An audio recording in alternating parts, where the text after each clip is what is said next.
دێمە سەر خاڵێکی تر کە بریتیە لە جیاوازی نێوان نکوڵیکردن و بە حەڵاڵزانین. عادەتەن زانایانی ئیسلام و شەرع ناسان و وانەی کە لەسەر عەقیدە ئەدوێن و ئەنووسن و نووسیویانە وشەی نکوڵیکردن کە عەرەبی پێوترێت جحود یان جەحد بۆ ئەو فەرزانە بەکارهێنن کە فەرزە لەسەر مسلمان. دائیمە فەرموویانە مەسەلەن جەحد الواجب جەحد الفەرض نکوڵیکردنی فەرز، مەسەلەن بۆ نمونە لەسەر نوێژ، یان نکوڵی جیهادیان کردووە، یان نکوڵی ڕاستگۆییان کردووە کە ئینسانی مسلمانە بێ ڕاستگۆ بێ. ئەمە خوای پەروەردگار فەرمانی داوە ئەمری کردووە بە نوێژکردن بە جیهادکردن بە ڕاستگۆیی. یەکێک ئەگەر نکوڵی لەمە کرد عادەتەن ئەمە پێوترە جەحد. بەڵام وشەی ئیستیحلال یان ئیستیباحە، ئیستیحلال واتە داوای حەڵاڵکردنی یان بڕیاری حەڵاڵدانی، ئیستیباحە یعنی داوای ڕێدانی یان بەکارهێنانی کرابێ. ئەمەشیان دائیمە بۆ محەڕەماتەکان بەکارهێناوە بۆ شتانی کە حرامن. بۆ نمونە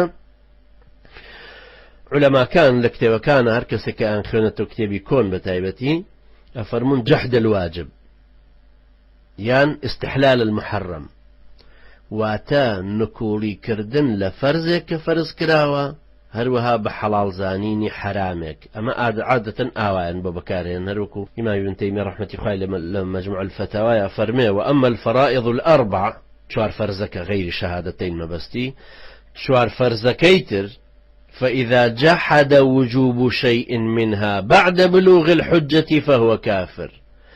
ئەگەر هەر کەسێک نکوڵی لە یەکێک لەم چوار فەرزە بکات دوای ئەوەی کە بۆی ڕوون بۆتەوە پێگەیشت و خۆشی مسلمانە طبعا حجەی ئیقامە حجەی لەسەر کراوە مادام نکوڵی کردووە پێی کافرە بێت. کەوابوو لێرە ئیمام ابن تەیمیە ڕەحمەتی خوای لێبێ وەکو یەکێک لەو زانە شەرع ناسانە چۆنی فەرمووە، فەرموویەتی جەحد وجوب شەی، نکوڵی لە فەرزێک کردووە.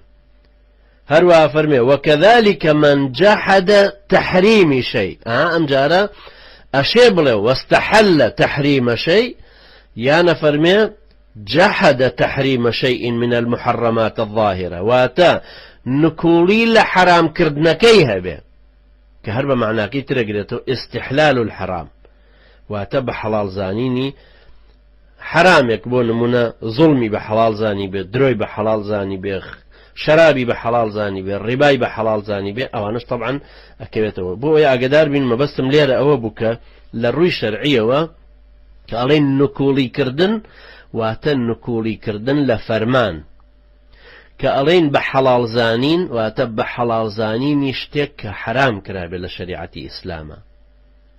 ئەنجا ئایا ئەو نکوڵیکردنەی بە گفتارێکی مکەفر وتووە یان بە کردارێکی مکەفر وتووە یان بە نووسین، چونکە ئێستا بە مەقالەیە کابرا کافر بووە، ئەو کاتەیە ناتوانێت دیفاع لە خۆی بکا بڵێ بابە نەموتووە لێشمەوە دەرنەکەوتووە، چونکە لە قاعدەیەکی فقهی هەیە. طبعا لە ئیسلام شتێکی تر هەیە، علمێکی تر هەیە پێڵێن القواعد الفقهیە لە ئەحکام دەرکردنە، لە دەرکردنی ئەحکامی شەرعیە پێویستە ئەو کەسەی ئەحکامەکە دەرەکە ئەوە شارەزا بێ.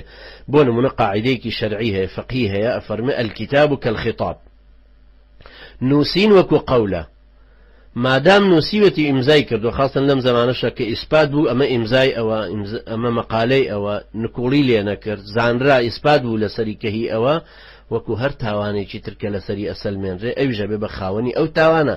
لەبەرە الكتاب كالخطاب نووسینەکەش وەکو قەول وایە وەکو وتارەکە وایە بیدا لەسەری حسابەکرێ ئەو کاتە. کەوابوو جەحد و ئیستیحلال بزانین کە شارەزابین دوو زاراون کە بەکارهێنرێن لە ئەحکامی شەرعیە، هەردووچیان ئەگەڕێنەوە بۆ یەک ئەسڵ کە بریتیە لە بەدرۆخستنەوەی دەقە شەرعیەکان. لە دەقە شەرعیەکانە هاتووە خوای گەورە فەرموویەتی وەئەقیموا الصەلاة، ئەگەر ئەم نکوڵی لە نوێشکردن کرد ئەمە پێوترێت جەحد.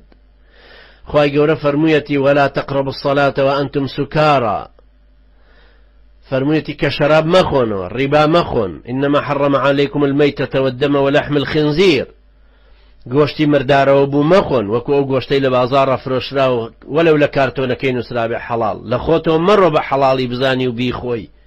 بۆی وان تێنەگەی کە ئەمە حەڵاڵەوەی تر بچی بیخۆی یان گۆشتی بەراز ئیشی لێ بکەی بڵێ قەیناکە خۆ من محتاج مێسە ئیقامەم نییە بۆ خۆتی حەڵاڵ نەکەی ئیشێک بزانی کە ئەمە حرامە و ڕۆیشت وەکو شەراب خواردنەوە کە بزانی ئەمە شەرابە و حرامە و هەر سووریشی لەسەر خواردنەوەی ئەجینا ئەچێتە ڕیزی ئەوەی کە دەقە شەرعەکەی بە درۆ خستۆتەوە ئەو کاتە چێتە خانەی کوفرەوە